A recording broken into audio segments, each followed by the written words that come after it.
Welcome to Tech Travels, hosted by the seasoned tech enthusiast and industry expert, Steve Woodard.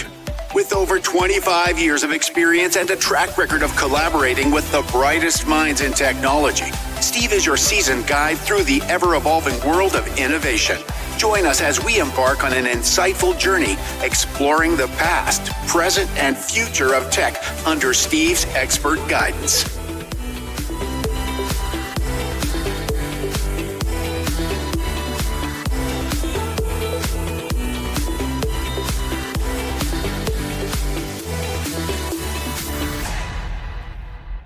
Hey there, tech enthusiast, and welcome to a brand new adventure on Tech Travels. I'm your host, Steve Woodard, and I'm beyond thrilled to have you join with me on this journey through the captivating world of technology. Now, I know what you might be thinking. Is this another tech show that's going to throw around complex jargon and leave me feeling lost? Well, fear not. This podcast is for everyday listeners just like you and me who are excited about tech, but may not speak fluent binary. Tech Travels is all about taking you on a ride through the wonders of innovation, exploring the stories behind the gadgets and the breakthroughs that are shaping our lives today. Now, we're not here to baffle you with technical details. We're here to share the excitement, the awe, and the occasional, wow, I didn't know that moment. Now, whether you're a tech novice or a seasoned enthusiast, this podcast is your ticket to an adventure where curiosity is our compass and the world of technology is our playground. So buckle up. We're going to embark on a journey that's informative, entertaining, and above all, accessible. Tech Travels is your passport to the future, and I can't wait to explore it with you. So where did it all begin? Well, early in the 20th century, science fiction introduced the notion of artificially intelligent robots to the world.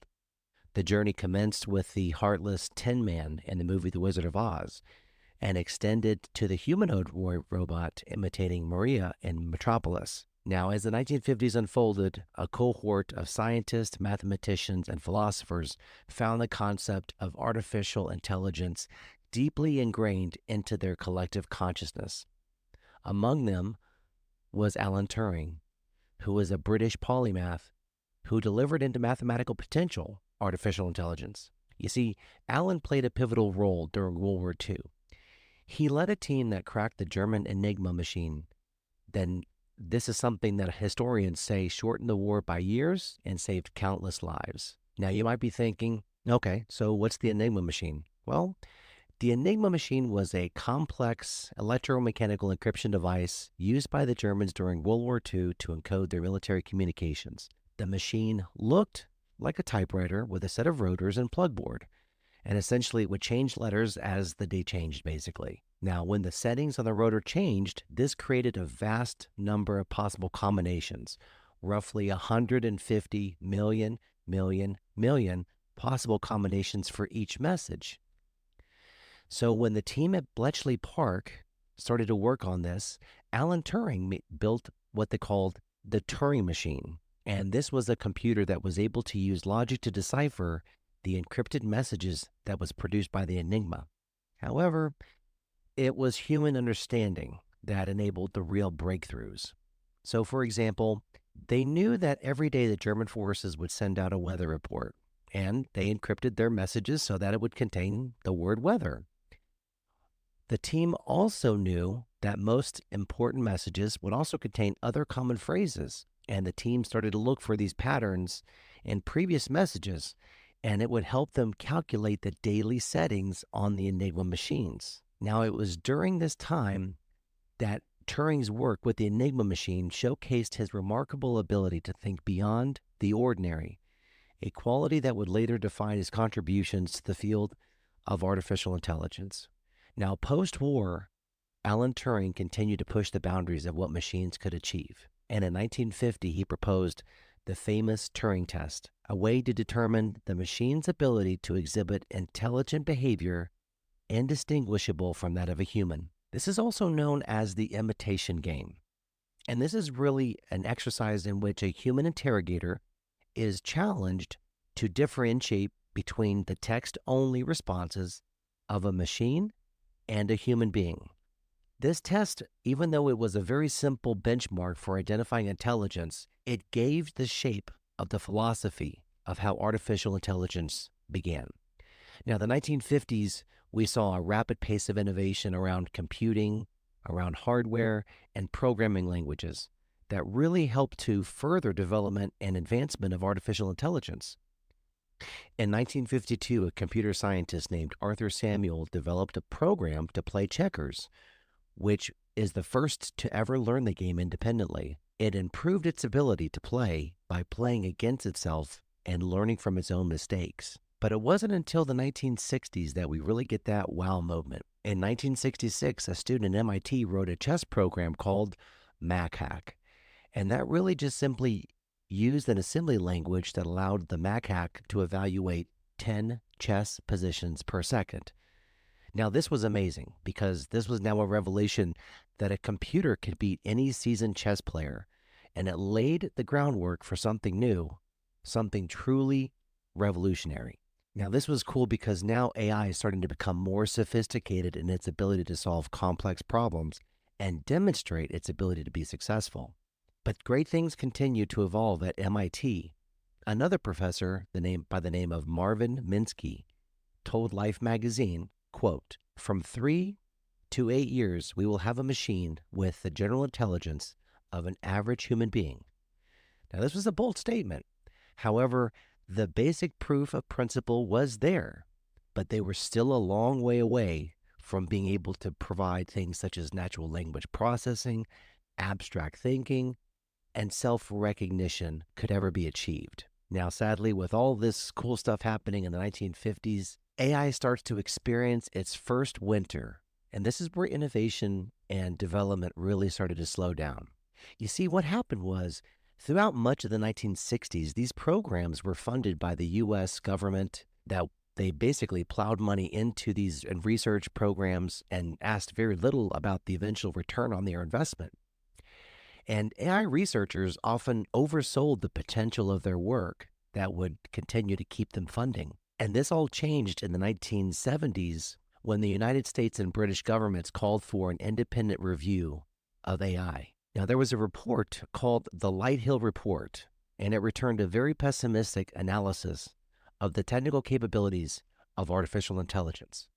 And what it said was, it basically said this: it really questioned AI's capability to deliver human-level capabilities that could function at scale for both the government and military applications. Now, as a result of this report, the U.S. and British governments began to start cutting off funding for universities that were conducting research into AI. Now, the 1980s opened with some element of success for expert systems. They started to show that emulation of human-like decision-making was actually possible.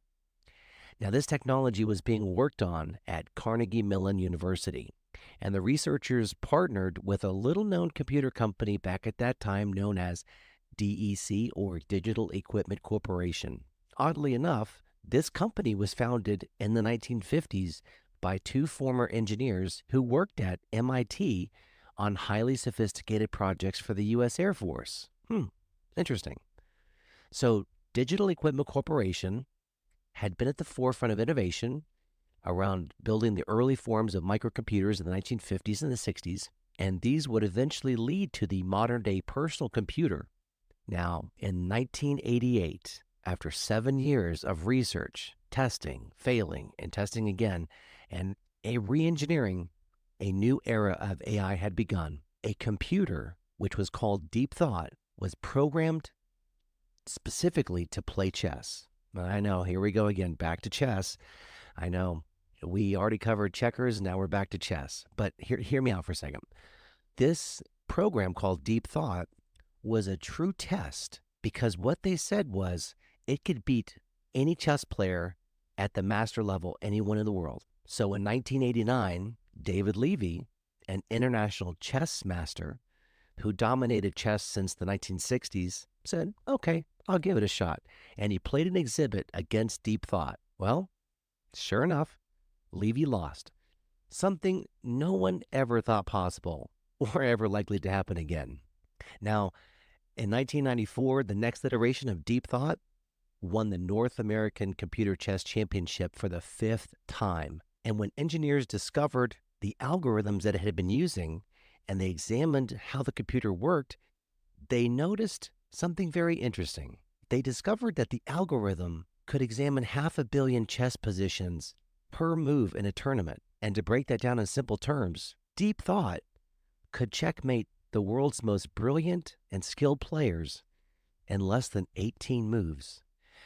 Now, in 2013, researchers at a British startup produced a paper showing that they could use a neural network to play and beat 50 old Atari games. And they were so impressed, Google snatched up the company for $400 million.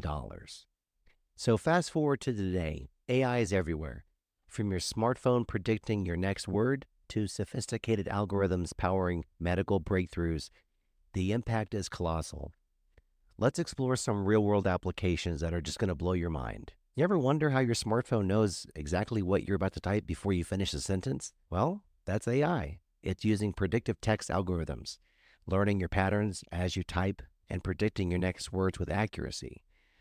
You've got Siri, Alexa, Google Assist. These are all our trusty virtual assistants. These digital companions are powered by AI, and they understand your voice commands. They set reminders. They're answering questions and even telling a joke or two. And no, I don't think that they're that funny. But just as AI isn't just in our pockets, it's in our homes. Smart thermostats like Nest learn your preferences over time. They adjust the temperature just the way you like it. It's like having a personal climate concierge. Ever notice how Netflix recommends shows tailored to your taste? Well, that's AI. Analyzing viewing habits and suggesting perfect binge-worthy content. Now, you've probably experienced the marvel of facial recognition technology, whether you're unlocking your smartphone or automatically tagging your friends on social media. That's AI in action. It's analyzing and recognizing patterns at speed and accuracy beyond human capability. Spam filters in your email, these are algorithms that basically look for patterns and help keep your inbox clean. And if you've ever shopped online recently, you've encountered an AI-powered recommendation that will then suggest products based upon your browsing history. And if you look in the world of healthcare, AI is making waves. So from diagnostic algorithms that they can detect medical images to personalized treatment plans based upon specific patient data, the impact on patient care is profound. Just imagine a world and a future where AI can assist doctors in early detection, improving outcomes and saving lives. But it's not just the convenience and efficiency. Also, our environment is a concern. AI is playing a role in environmental conservation. So smart grids that are powered by AI help optimize energy consumption. They reduce waste, and they minimize the carbon footprint. Now, who can forget those self-driving cars zipping all around? AI algorithms analyze real-time data from sensors and cameras, making split-second decisions to ensure a safe and efficient journey. So the future of transportation is here, and it's driven by artificial intelligence. But of course, great power comes great responsibility. Let's take a look and then take some examples of how AI is playing a key role in education. The need for AI in education globally is being fueled by technical innovation. Factors such as investing in AI and EdTech, such as public sectors, are driving the demand for artificial intelligence in education. Additionally, the advancement of technology has been spurred by the COVID-19 pandemic. It severely impacted industries all across the world. And what we witnessed was a significant rise of the demand for innovative AI-based education solutions during the pandemic. Now, here's something really interesting. During a 2021 survey conducted by the University Professional of Continuing Education found that 51% are more confident about online education than they were before the outbreak. That's incredible. AI is currently viewed as many as a driver as the integral part of the fourth industrial revolution, and it may trigger a fourth revolution in education. Learning about AI has also become part of school curriculum. However, just as the emergence of television and computers was once touted to be game changers in education, they have been shown to in fact enhance access to information without substantially changing the core educational practices. Now, given the increasing attention, it's timely to at least just review and present AI's research in education and provide educators with an updated understanding as the field starts to move and help them prepare for possible changes. So, as the sun sets on traditional grading methods, we look at AI such as automated grading capabilities to help teachers from mundane tasks. It allows them to channel their energy into fostering meaningful connection with students. Now, this is true because there is really a lot of magic that lies between a teacher and their student and how they connect. But when we look at adaptive learning platforms that are powered by AI, they become digital companions. They understand the ebb and flow of each student's academic journey, so targeted exercises, tailor-made resources, the possibilities are boundless. It's education, personalization to perfection. Now, the growth of AI in education is projected to be fueled by increasing investments in AI technology. Leaders such as Google, Microsoft, and Facebook are among pioneering the development of AI technology. But of course, the journey isn't without its challenges. And as we marvel at the possibilities, we must also address the concerns around privacy, inclusivity, and the ethical use in AI. Two ones that really stand out are the lack of human element. If we have an over-reliance on technology, that excessive reliance might diminish the critical role of human teachers in education, and that impacts interpersonal and emotional aspects of the learning process. Students may miss out on the nuanced understanding and have the emotional support system that a normal human can provide. Also, there's also the concern around lack of regulation and standards. Just think about the ethical guidelines. The absence of standardized ethical guidelines for the use of AI in education can lead to inconsistent practices and potential abuses. So, what are the future implications of AI? What if we were to gaze into the crystal ball? What do we see coming down the road? Well, where we see it moving is we start to see the emergence of artificial general intelligence. That's called AGI. And AGI has the ability to understand, learn, and apply knowledge across different domains. It would increase the capability for it to become self-aware, create more reasoning, and have more emotional understanding. Now, general AI remains largely theoretical at this point. Some experts say that the timeline for AGI remains a subject of debate depending upon who you talk to. Some argue that it could be years, some say it could be decades, others say that it could be a century or longer to be able to achieve. Now, visionaries like Kate Crawford, Elon Musk, and Sam Altman, they're on a mission to ensure AGI benefits all of humanity. Their commitment to ethical and responsible AI development is setting the stage for where the future of where humans and machines collaborate harmoniously. Mostly everyone is familiar with names like Mark Zuckerberg, Elon Musk, Bill Gates. I mean, they've essentially all become household names, and they've brought amazing marvels to our world by products such as Microsoft, Tesla, Facebook, Instagram, and even SpaceX. And what's funny is that in the many years that I've been in the industry, I've heard from experts and pioneers and even critics that with progress comes responsibility, and we must consider the impact of AI in our society. And this is why I think everyone should at least know the name Kate Crawford. She's a writer, she's an artist, and she was part of an electric musical duo that released 3 albums, and she even co-founded a record label. In September of last year, she was on the cover of Time magazine as one of the most influential people in the artificial intelligence field. She's a renowned scholar, she's a researcher, and that research really dives into the AI development and how it's advanced over the last couple of years. Now, Kate's argument is this. She argues that AI systems are not neural or objective, but rather reflect and reinforce existing systems of power and inequality. She also explores the environmental and ethical impacts of AI, as well as the historical and cultural context of its development. One of her most notable contributions has been the work around social implications of data, particularly with respect to issues of bias, discrimination, and privacy. And her work has helped raise awareness for the need for more inclusive and equitable AI systems. So, where does that leave us? Well, in closing, let's reflect on the transformational aspect and the transformational potential we've uncovered in AI's future. And as we stand at the threshold of AI, it's not just a path of challenges, but an avenue of tremendous possible change. Today's journey has really unveiled the potential for AI to uplift societies, revolutionize industries, and bring about meaningful advancements. So, fellow travelers, let's stride confidently into this AI-driven future, steering innovation toward possible impacts and ensuring it aligns with our values. Thank you for joining us on the show today. If you like this episode, please take a moment to rate the show. Be sure to subscribe to the channel if you would like to be notified when new shows are posted.